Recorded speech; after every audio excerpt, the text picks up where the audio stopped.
right. Good morning, good afternoon, good evening, wherever you are joining us from. Thank you for joining us for this, our last webinar in our spring webinar series for the spring 2025 semester, and thus begins really a season of lasts, a timely topic for us today as we'll be discussing your students' upcoming commencement and everything that you need to know before you head to Williamsburg to celebrate all of your students' accomplishments.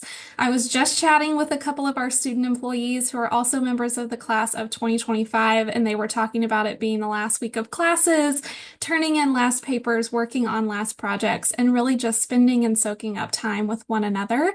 I'm excited to be here with you as we close out a really exciting chapter in your students' lives. So without further ado, I am going to turn it over to our Commencement Coordinating Committee, who will be discussing all things you need to know about Commencement 2025. I'll ask everyone who has joined us, and there are quite a few of you on the call today, please hold all of your questions until after our Commencement Coordinating Committee has presented. They have a ton of information to share with you, so please hold those questions until the end. At the end, we'll take as many questions as we have time for, but just know that the family's inbox is open, the commencement inbox is open, and the website is such a robust resource. We'll point you in the right direction when you ask us those questions. So without further ado, I will turn it over to the Commencement Coordinating Committee. Thank you so much for joining us today. Thanks for having us. We feel a little bit like we're about to lead a talk show. So apologies if we start feeling a little bit rehearsed, but we've been working together now for many years on many rounds of commencement and really enjoy having the opportunity to celebrate our students and their families and supporters in this way. And so hopefully we'll answer questions that folks have and provide a little bit of insights into things. We'll do some quick introductions and then we're going to jump into some slides if that's okay, Heather. So hello, everyone. I'm Lauren Garrett. I'm in Student Affairs. Some of you may know me in my other role as Director of Student Transition Engagement Programs. And then I have the pleasure of not just welcoming at orientation, but also saying see you later to our students through commencement. And joining me today are... Hello, everyone. I'm Andrea Harris, Senior Associate Director of University Events. And I'm Steve Tewksbury, Executive Director of University Events. So University Events is responsible ultimately for the commencement ceremony at large, and with lots of us sprinkled across campus to make all the magic happen. But these really are the tried and true folks who make all of the good logistics work. And we know that it takes a lot of logistics. So here we go. So the schedule, as folks may know, has events that are running for 3 days. So we have cultural and identity celebrations occurring on Thursday and Friday of commencement quote weekend. Then we move into candlelight ceremony, which is held Thursday evening proper in the Wren Yard. We move then into main ceremony on Friday, which is from 6 to 8 p.m. in Zabel Stadium. And then in the case of weather, we do move to Kaplan Arena. And then on Friday and Saturday, you'll see on the schedule a mix of departmental ceremonies and program celebrations. It's important to note that even though a ceremony might note that a student is receiving their diploma, the official diploma is mailed following the conferral of each student's degree after commencement weekend. Grades are not yet due from faculty until a little bit later. And so we do need to make sure that all the I's and T's are dotted as far as the academic progress is concerned before we can confer those degrees. Now, fun fact about those degrees is that if your student is graduating with a degree from now the College of Arts and Sciences, their degree, that sounded very Southern, their degree is actually written in Latin, which is what the original William and Mary diplomas were provided in. And so the student diplomas come in Latin with a translation on the reverse side of the diploma. And so it's just a fun fact tradition about William and Mary. And then other diplomas actually come in English because since that time we have obviously moved from Latin as the formal sort of academic language into English. So fun fact around the College of Arts and Sciences. So be on the lookout for those. We're going to talk through some before you arrive topics that we really want students and families to have some really robust conversations around because we think it makes the overall weekend and the overall commencement experience just a much more positive one. First off, for those that love to give a gift or have flowers, make sure that you pre-order those commencement flowers before you arrive on campus so that you can pick those up at the main ceremony. If you are also so inclined, this is the time to encourage your student or yourself to make your senior class gift, which can help impact a program or an initiative that was of interest to your student during their time at William and Mary. And then when it comes time to the actual weekend planning, here are 4 pieces that we want you to sit down and have conversation around. 1, have a conversation with your student about what they plan to attend and what they want maybe you to attend with them. Not all events are necessarily for students and supporters. Some are strictly student events, like the senior class dance on Wednesday evening. But there are some events that will be held, receptions, light ceremonies, that students may want to attend by themselves with friends, or they may want your full, robust traveling party sharing in the joy with them. So it's important to have a conversation about expectations of who is where and when during the course of those 3 days. You're also going to want to talk a little bit about individual and group arrival times and departure times. There will be some instances where students will be asked to be in point A at a specific time, but families and supporters don't necessarily have anywhere to be until 30, maybe 45 minutes later. So when you're thinking about transporting everyone to campus, you're also going to want to be mindful of what's happening in that gap of time. Are folks going to grab snacks or maybe lunch? Are you going to explore campus, or are you going to come separately in 2 or 3 different vehicles? And if that's the case, then what does the departure look like? How does everybody reconvene to find one another after a ceremony or after an event so that everybody then can get back to home base or where folks are staying? When you're also thinking about those departure times, you're going to want to be mindful of the fact that many of the locations across campus are being used for multiple events. And so there may not always be the chance for you to reconvene in the space that the ceremony is being held. There are going to be a number of locations, and Andrea's nodding, so which makes me think that yes, I'm headed down the right path here. That there are a few locations where you will hear an announcement that asks folks to quickly exit so that we can turn over a space for another event or another happening. And we want to make sure that families are prepared for that, students are prepared for that. And so that's why on the schedule, you will see some pretty strict times of events where it might be a 2-hour section or an hour and a half. We try to be really intentional with the time frame so that you know what's expected of you in terms of arrival and departure time, so you can schedule that accordingly. And so as you're thinking about the arrival and departure times, as we've mentioned, you're also going to want to be thinking about the meetup locations pre and post events. So if you've got multiple folks traveling into town on different schedules, making sure that folks feel comfortable enough with the plan for the weekend. So if they say, I'm running late, please go ahead, or I don't know how to get to Kaplan, or I don't know how to get to PBK, that folks have an idea of what to expect, especially when it comes to parking or finding other folks. So thinking through some of those logistics is really important for the weekend, especially because there will be a lot of folks on campus with a lot of different things happening. And so making sure that you're in control of your schedule is going to be of the utmost importance. As the weekend is going on, we're also going to encourage you to stay connected. You can do that primarily through the mobile app, which has gone live today. Huzzah!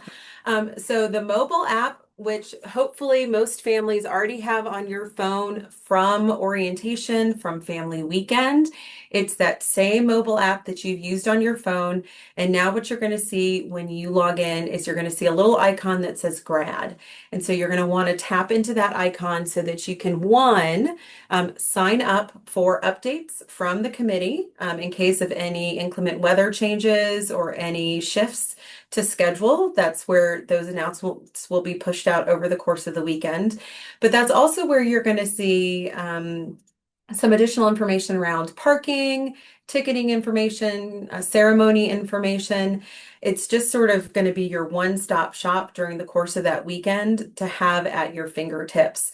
We know that the commencement website is just loaded with lots of really good information. All of that information has been distilled into the mobile app so that you can really share that wide with your group so everybody can be on the know. We're not trying to gatekeep information. We want everybody to have the same amount of information and the same level of detail. And so it's all there on the mobile app as you're on campus and as you're navigating campus. The nice thing too is that everything in the grad module will interface with your phone's applications as well. And so if there's a map, if you're looking for directions and you say, how do I get from point A to point B? And it says get directions, it'll actually interface with the apps that are on your phone and help you get yourself from point A to point B, which if you're not familiar with campus, especially with some of the construction that's happening, want to be mindful of making sure that you're following paths that are open, as well as instructions and roadways that are clear and available for movement of groups. So download the mobile app. If by some chance you've deleted it since your last time on campus for family weekend or such, make sure you re-download that and make sure that you become familiar with that grad module. So while we're talking about staying connected, this is also a good time for us to chat a little bit about regalia and attire, because this is a conversation you'll want to have with your student to make sure that they are prepared for the weekend.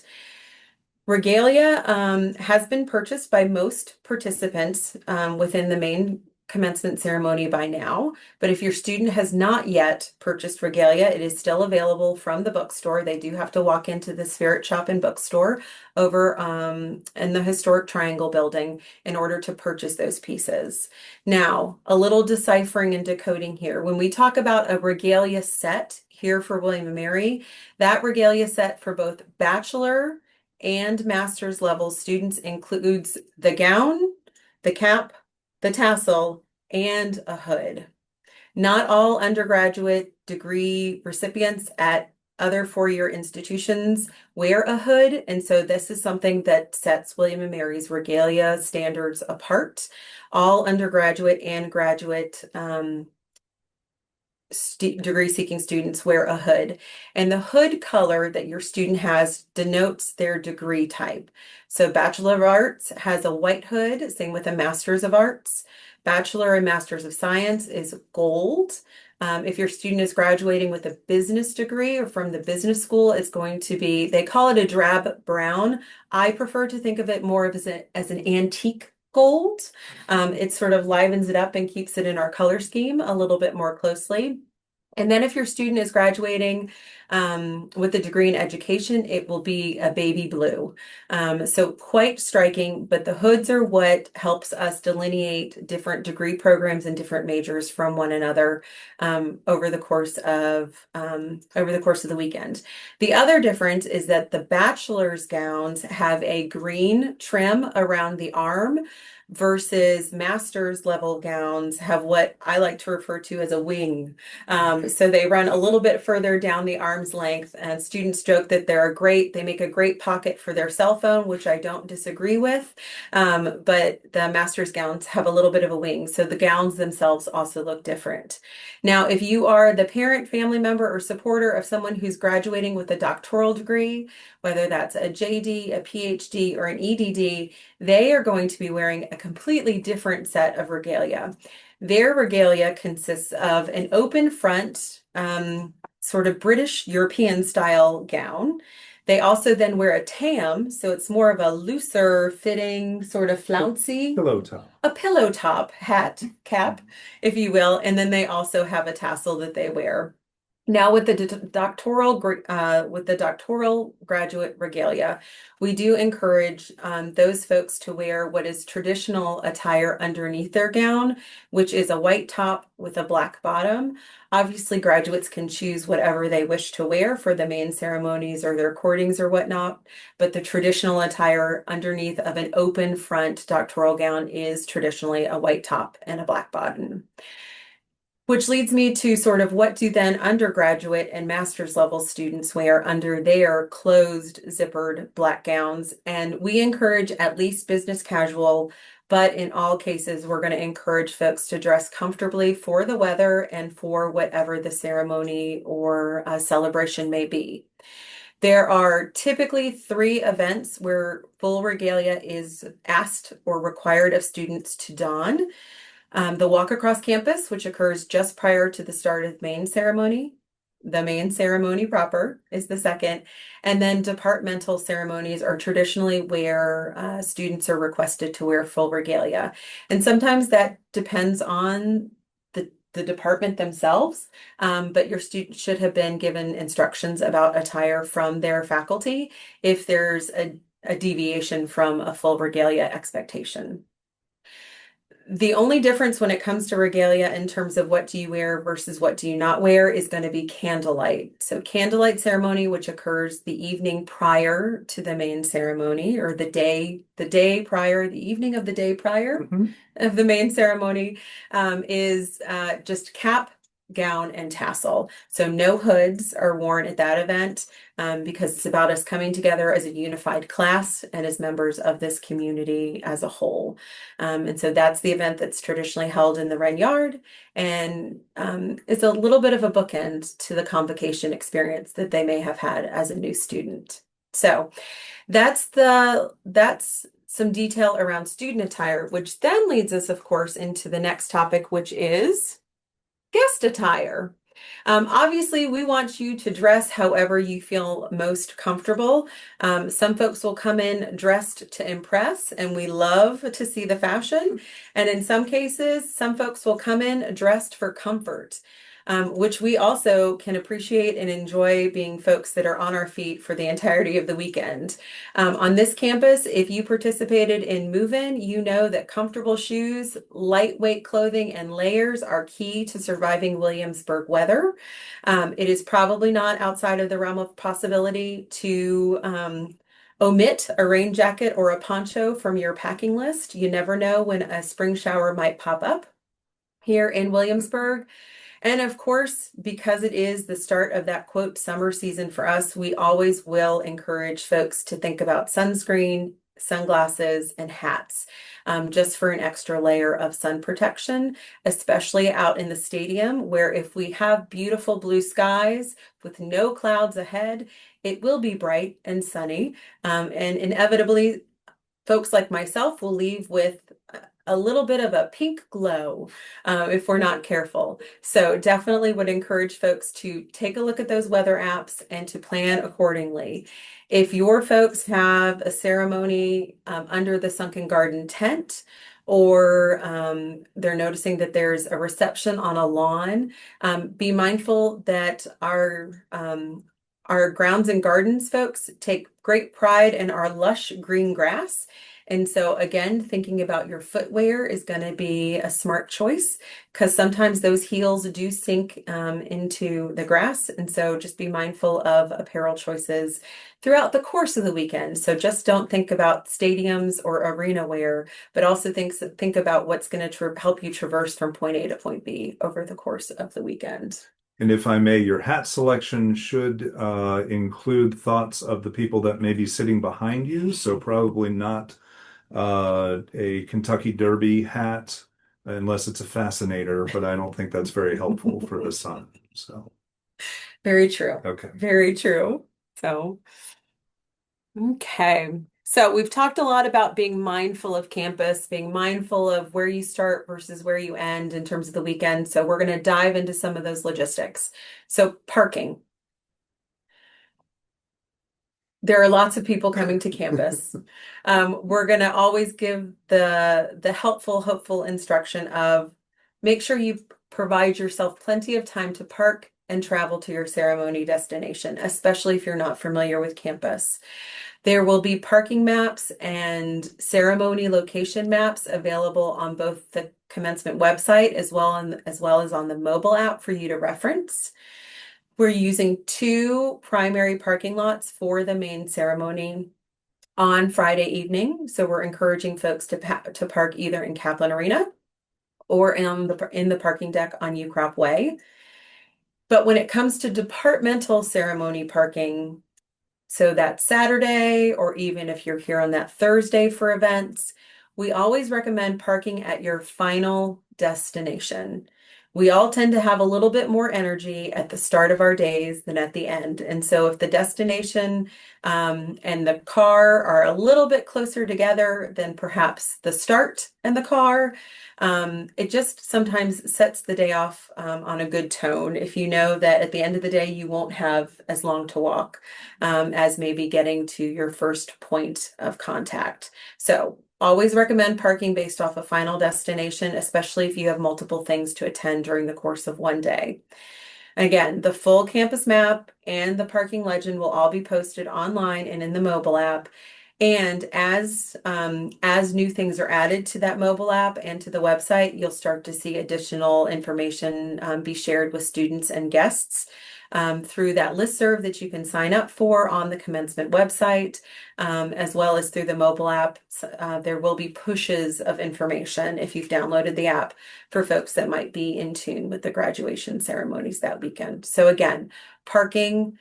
Things will be color coded, very similar to move-in. That's probably where we get some of that. But we try to color code parking lots so that you have an idea of where you need to go in order to have your best luck for parking, especially at the end of the day. And then the other fun thing around parking and transportation around campus is that for folks that might have mobility concerns, we have tried to be intentionally thoughtful about drop-off locations at most sites, as well as parking for those who do have ADA, state-issued hang tags or license plates.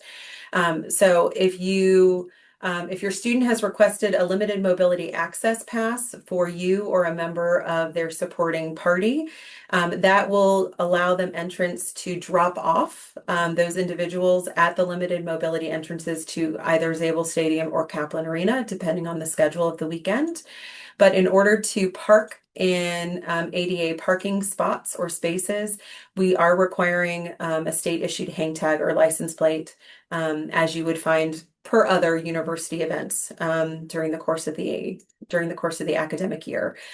Typically, ADA parking, for the most part, Steve and Andrea, will be the stadium drive parking lot, and that's available until filled. And then at that point in time, the overflow then tends to go either behind One Tribe Place or even over to Kaplan, depending on where we sort of have spots and availability. But our great colleagues in parking and transportation, as well as colleagues with RMC, will be around in case folks have questions or concerns about where, how, and when it comes to parking.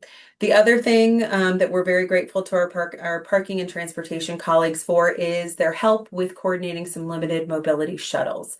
So sometimes there might be folks in your party that you don't necessarily have an ADA compliant hang tag, or you didn't necessarily worry about a limited mobility access pass, but you just know that sometimes it can be a long walk from point A to point B, from Kaplan to Zabel, etc. And so because of that, parking and transportation has helped us arrange some limited mobility shuttles that will run on Friday afternoon. So they'll run in a loop leading up to and immediately following the main ceremony on Friday. And then there will be mobility shuttles that will run in a loop all through the course of Saturday and that full celebration schedule. So even if your student is at the 7:30 event in Kaplan on Saturday evening, that shuttle will still be running up until that event happens and wraps. So no need to worry about grabbing a car or sending someone ahead. Take a look at those parking maps, take full use of those shuttles because they are here for your access and your use. And we want to make sure that you have as comfortable an experience as possible. Anything else around accessibility that I've missed that's important for folks to know? I'd just like to reiterate with the drop-off passes, it's only a pass to drop people off. I don't want to cause any confusion or any stress, but it's to drop people off, not to park without your ADA license plate or hang tag. Just want to reiterate that part. Right. And William and Mary does not possess wheelchairs on site. So if you have wheelchairs, those should be brought in by family members. So no transit chairs or those type of things. The access will be on ground level or at Zabel. And Kaplan Arena is up a slight incline ramp to the back, and there will be accessibility seating on the floor if we are inside Kaplan, and we do have a companion seat next to those folks just to make sure that they are not alone on the floor. Okay, so this takes us into our final and big topic, which I know everybody considers to be the main event, the main ceremony. So, main ceremony, Friday evening, 6 to 8 p.m. It's going to be beautiful weather, right? Fingers crossed. Yeah. So, the goal is that we will be in Zabel Stadium and the gates will open for guests to arrive starting at 4:30 p.m. Students, however, and this is one of those times where students and guests will be asked to arrive at separate locations at different times. Students or graduating students will meet at 5 p.m. on the Ren Vista for their final walk across campus. And so in most cases, students will make sure that their families or guests get situated or know how to get to Zabel Stadium, and then there will be a parting of the ways. Because the next time you will see your student will be as they process in to the stadium at the start of the commencement ceremony, right at hopefully 6 o'clock. Now, that walk across campus will be live streamed within the stadium proper. And so there's no need to try to track down a good photographic spot along the walk because we have 2 to 3 different camera points along the route, which catch most students as they either exit the Ren and or cross over the Crimdale Bridge. So very similar to what you might have experienced with Convocation. We run a very similar setup for this walk across campus. And so that's often the best times for you to get a screenshot or to see your student sort of cross those milestones as they're walking with friends to the stadium for this final sort of wrap up event of their academic career. Now, if there is severe inclement weather, that weather plan will be called no later than Friday at 1 p.m. Obviously, we would always love to call it earlier, but sometimes we will try to hold until that least possible moment because we want as many people as possible to participate in the event itself. If there is severe inclement weather, the walk across campus will be canceled and the entire ceremony will shift to Kaplan Arena. And as we shift into Kaplan Arena, you will again want to be relying on your mobile app and on that commencement website because there will be updated diagrams, parking diagrams, maps, etc. that address that location as well. So the same things that are in place for Zabel will also be in place for Kaplan so that you can be prepared and you can have those conversations with your graduate around where, when, how, why. And this is our plan for the evening so that everybody's in tune and everybody knows what to expect. Regardless of location, the main ceremony will be broadcast live. Right. And that way everybody from across the globe can join in on the fun and frivolity of the event. And that includes the walk across campus. The walk across campus will also be broadcast live prior to the start of the commencement ceremony itself. Okay. So inclement weather, if we do have to call that, you were sent tickets, and I think we'll touch on this a little later, but you were sent tickets for Kaplan Arena because the Kaplan capacity is around 10,000 seats. Zabel Stadium is 15,000 seats. So we will do everything that we can to be in Zabel, but also to maintain safety. If there are light showers, we will probably be outside. If there is a chance of thunderstorms, we just cannot have the opportunity, particularly in metal bleachers and in a football stadium, to have the possibility of lightning. We do have a safety officer who is consulting with folks on radar and local meteorologists to get the most up-to-date, accurate weather that we can.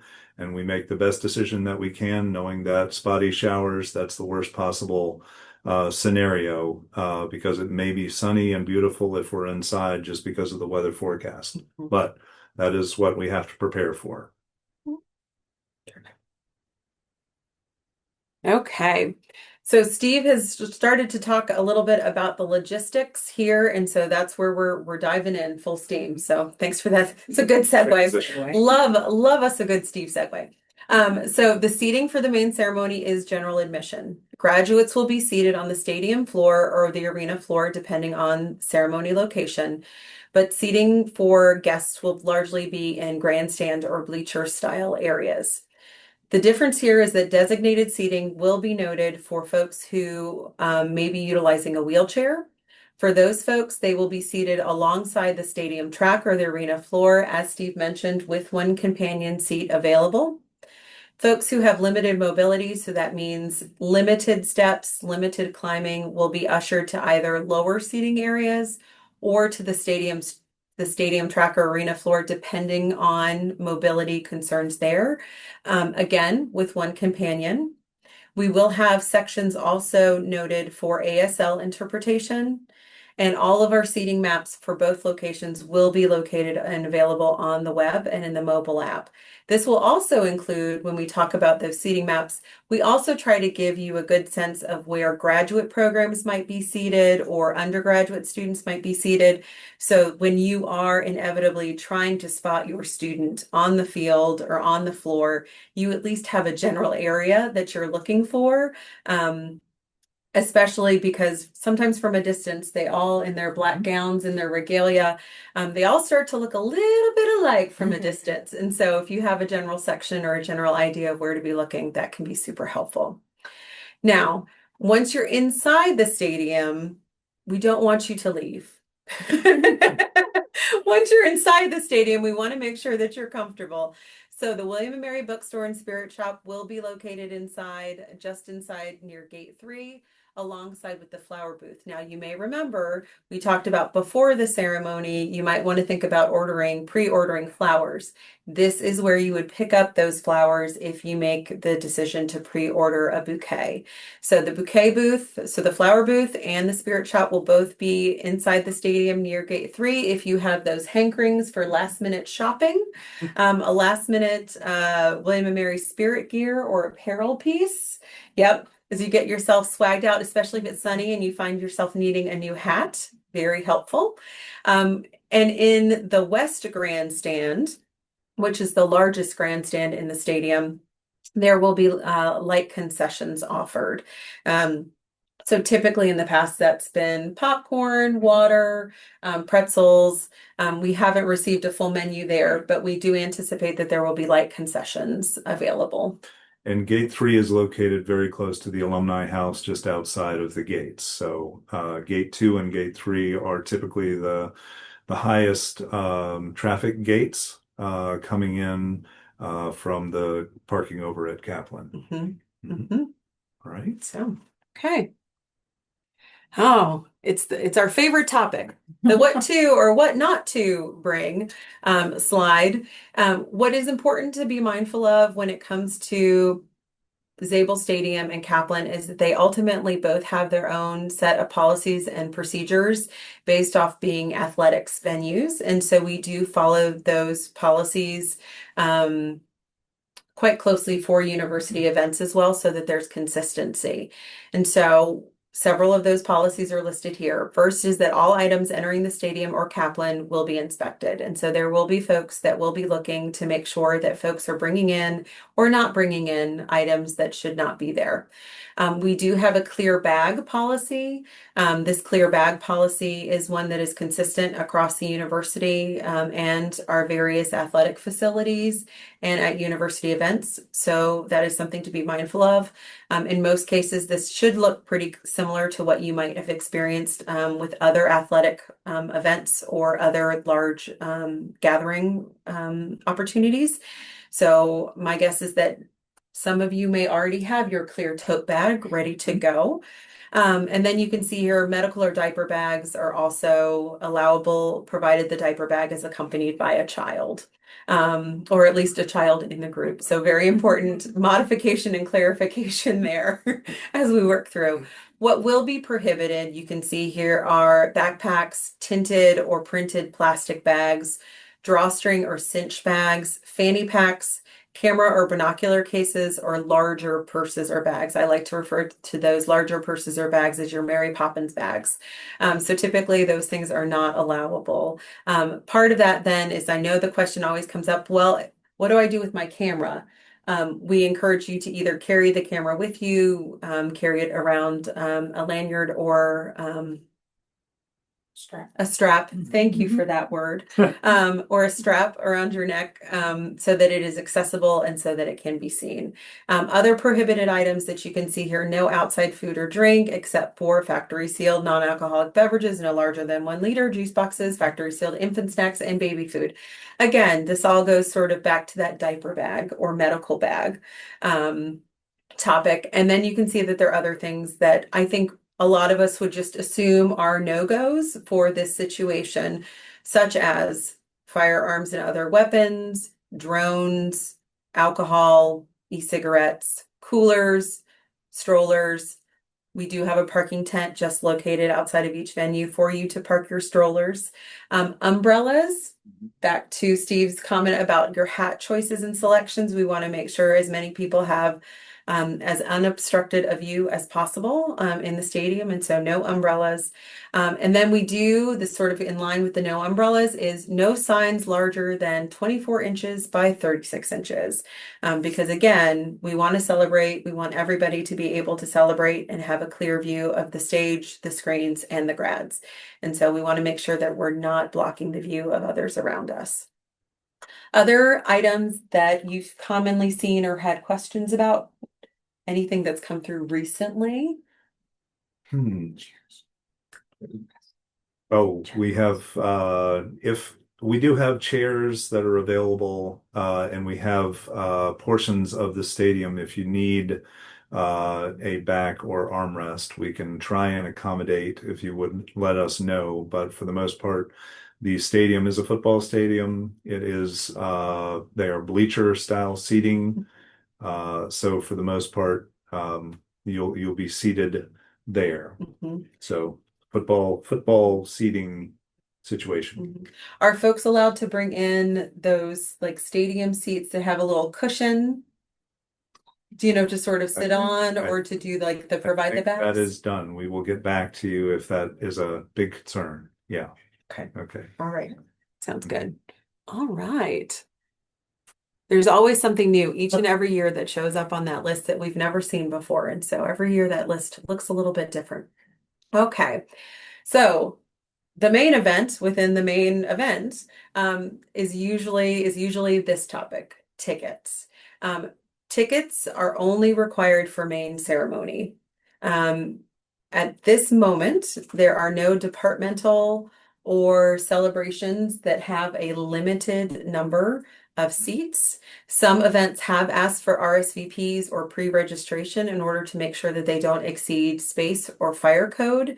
And as we learn about potential number encroachment on those in those spaces, we are in those capacities, we are adjusting as we have space available. But sometimes those things have to be communicated up and out in order for us to accommodate and make change. But at this moment in time, only tickets should be required for the main ceremony. All graduates, when they registered to participate in commencement, were offered up to 5 guest tickets for Zabel. So those are your outdoor tickets. Now, of those 5, there are 2 ticket types. There's an all-weather ticket, and then there's an indoor only, outdoor only. Indoor only. Okay. Indoor only. All weather and indoor only. See, even I get confused by that language. So the all weather tickets mean that the folks that hold those are good for both, are good for indoor and outdoor. Correct. Thank you. And the folks that have the indoor only tickets are the folks that will be eligible to attend. Kaplan. Kaplan. Arena inside Kaplan. So those are generally we have 3 for all the students or all the grads that have asked, 3 indoor tickets, indoor only, and then 2 additional are the all weather. So your students will need to figure out who those 3, if we do end up indoors, that is going to be on your student to make sure that they get those indoor only, who needs to be in the stadium, again, inside Kaplan Arena. Again, if we do make that weather call, we will be broadcasting live. If the weather is in that case, we can't be outside. That'll be the situation. So we know that the language is confusing, and chances are your student has talked about, well, I have 3 that can be used in both locations, and those 3 people can also come inside, or I only have 2 for outside. Regardless of how we're talking about it, there are 3 folks that will be able to join regardless of location.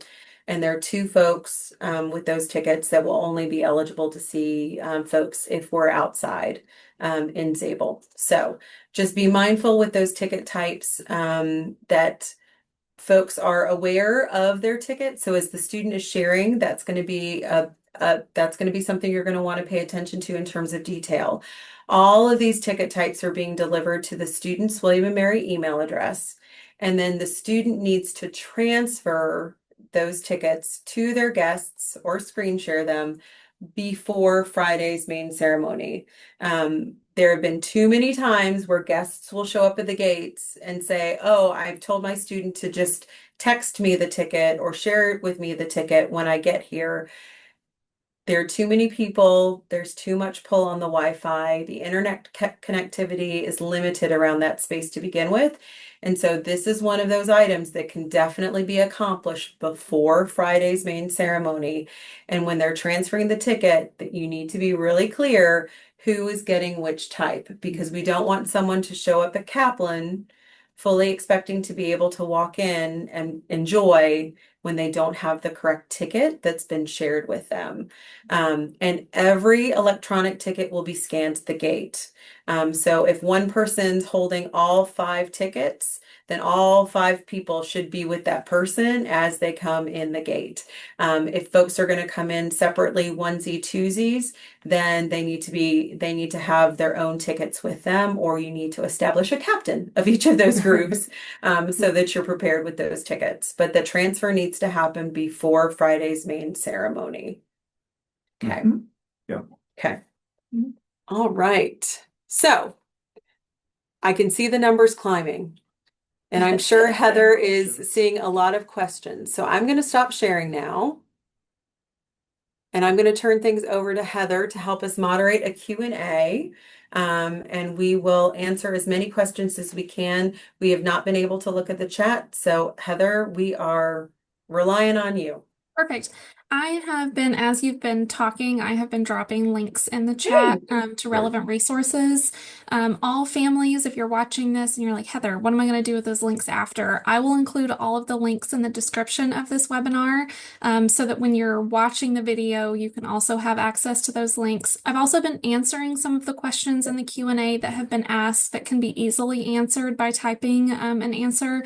So if you are wondering what some common questions are, you can look at the Q&A now and you can see what those are.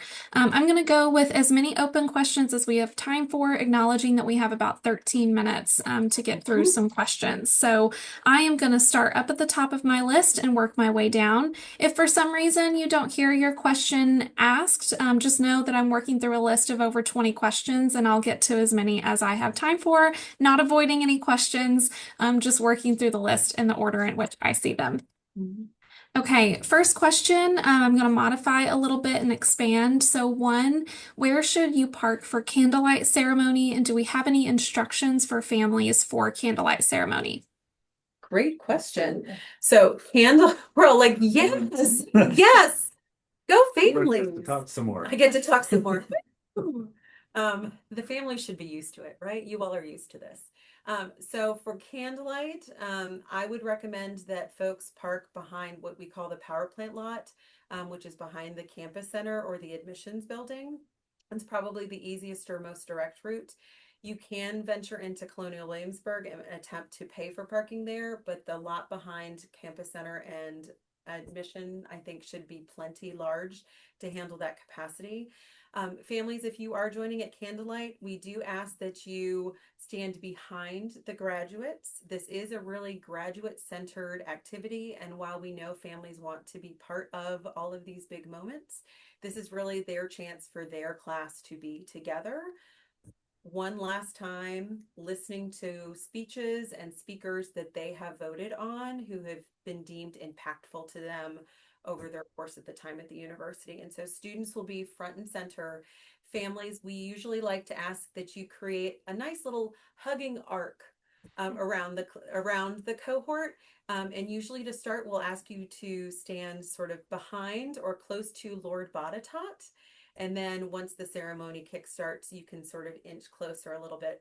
We will have volunteers at all of these events and stationed around campus that may provide additional instructions once we're on site and once we see how large groups are. But families, we ask that you sort of hang back and let the graduates have that moment to start with for a candlelight, and then we can all embrace in sort of a communal group space hug. I am going to reiterate, candlelight is a student event. You should not anticipate to see your student at Yes. candlelight. No, yes, Um, good clarification. Because when Lauren said you will be standing behind students, you will not be standing behind your student. Yes. You will be behind all students, behind Lord Botetourt. So just want to really set some expectations up Yes. top of you shouldn't expect to see your student. You won't be grabbing a photo of them lighting their candle because that's a moment of community for our students. So just want to set expectations. It's a great evening to be there. I'll happily be there volunteering, and lots of pictures after candlelight is over. So just want to really set some clear expectations there. Is it too late to request mobility parking as part one? So is it too late to request? And then I think there was a little confusion around if they request this pass, what does that give access to? Mhm. And does that mean they can't use the shuttles if they don't have one of these passes? Yes. Right. You can certainly use the shuttles. The shuttles are going to be available so that we will have shuttle networks basically surrounding campus going and looping. So it's access to the handicap lot is what that access allows you into. So if you are not planning on parking, or if you do not have a state issued tag or plate, and you're dropping somebody off either at the Zabel, which is gate 5 right there at the lot, and you don't have a license plate, we can't have you park there. You're going to be redirected after you drop off your low mobility person. That car will move to another location. If you do have ADA license plate or tag, you may park in that lot as long as there are available spaces. So one of the issues that we had in previous years was that people had that access and they planned to park in the lot. If you do not have an ADA tag, you cannot park in a ADA lot or spot. If we end up in Kaplan, this will be the same way for Saturday. If you have an event at Kaplan, there will be a single entry for access behind Kaplan Arena, which is called Brook Street. And you should have an access. If you have an ADA tag, they can certainly let you back there. If they do run out of spaces for ADA, they will allow you to drop your mobility person off behind Kaplan, and then you'll be informed on where to go so that you can eventually come back and pick up that person at the end of the ceremony. So the pass is for drop off. Mm-hmm. To park in an ADA spot, you have to have the prescribed state decal Correct. or hang tag or plate, and shuttles are technically open to everyone. Well, And I'll how- say your golf cart. If you're on a golf cart shuttle, Please do not try to put the whole family on the golf cart. Just put the loved one that needs the shuttle. If you have a wee one that cannot walk that far, please put the child or younger toddler inside the cart. Don't allow them to sit on the back of the cart. It's not safe. But we just ask that everyone not try to jump on one golf cart. Buses, different story. Carts, please be careful. If you are bringing small children, if you're bringing wee ones, Right. if you're bringing wee ones to commencement, and there is a golf cart that is available that can take the family from point A to point B. They will not allow they will not allow wee ones who are still needing Car seats. car seats or boosters. That is a state law. Golf carts can't transport wee ones who still need boosters or car seats. So if you do have a wee one, strollers, definitely the way to go in terms of getting them around campus. Okay, and then that last part of the question was, how do they request that drop-off pass or that pass if they need it and their student has not requested it? You email me at commencement@wm.edu. Please give me some time to respond. I will respond. It may not be immediate, but we will respond. Yep, I think that's a fun behind the scenes is that usually there's but one person monitoring an email. So families know most of the time if you're emailing families at wm.edu, it's probably me. And if you're emailing commencement at wm.edu, it's probably Andrea.